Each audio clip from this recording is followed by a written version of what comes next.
चमकती रोशनी, महंगे तोहफे और तस्वीरों में दिखती मुस्कुराहट। लेकिन अब वही कहानी अदालत के दरवाजे पर खड़ी है, जहां रिश्तों से ज्यादा सवाल पैसों का है।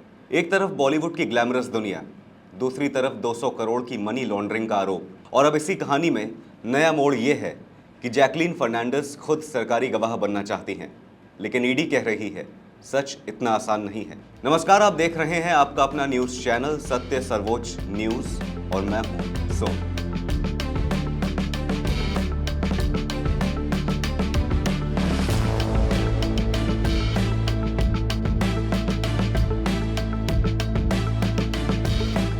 बॉलीवुड अभिनेत्री जैकलीन फर्नांडिस की मुश्किलें एक बार फिर बढ़ती दिख रही हैं। महंगे गिफ्ट, लग्जरी लाइफ और जेल में बैठा ठग। इस कहानी में जैकलीन फर्नांडिस खुद सरकारी गवाह बनना चाहती थी, लेकिन ईडी ने कोर्ट में ऐसा जवाब दिया कि पूरी दलील ही कटघरे में आ गई। ईडी ने साफ कहा कि जैकलीन कोई मासूम पीड़ित नहीं, बल्कि इस पूरे मनी लॉन्ड्रिंग नेटवर्क की एक्टिव पार्टिसिपेंट थी। 200 करोड़ रुपए के मनी लॉन्ड्रिंग मामले में जैकलीन ने दिल्ली की पटियाला हाउस कोर्ट में सरकारी गवाह यानी अप्रूवर बनने की अर्जी दी थी, लेकिन इन्फोर्समेंट डायरेक्टरेट यानी ईडी ने इस मांग का कड़ा विरोध कर दिया।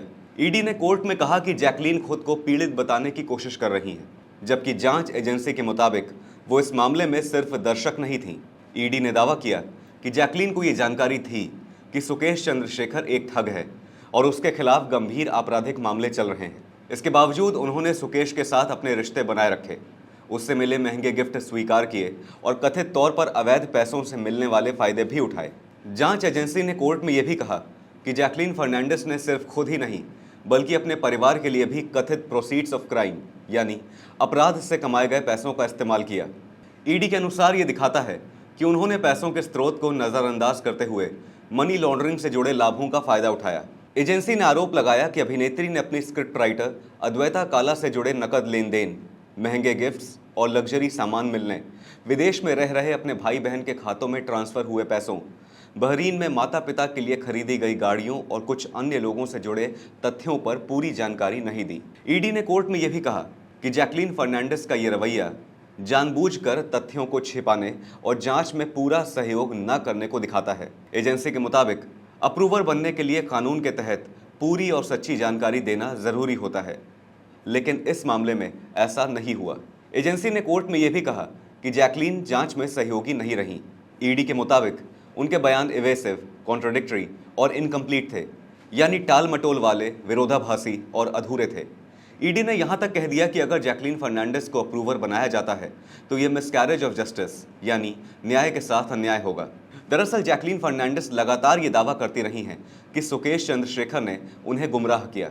उनका कहना है कि सुकेश ने खुद को एक वैध और प्रभावशाली बिजनेसमैन के तौर पर पेश किया था। अपनी अर्जी में अभिनेत्री जैकलीन फर्नांडिस ने कोर्ट से कहा था कि वो मामले से जुड़ी पूरी सच्चाई बताने को तैयार हैं और जांच में पूरा सहयोग करेंगी।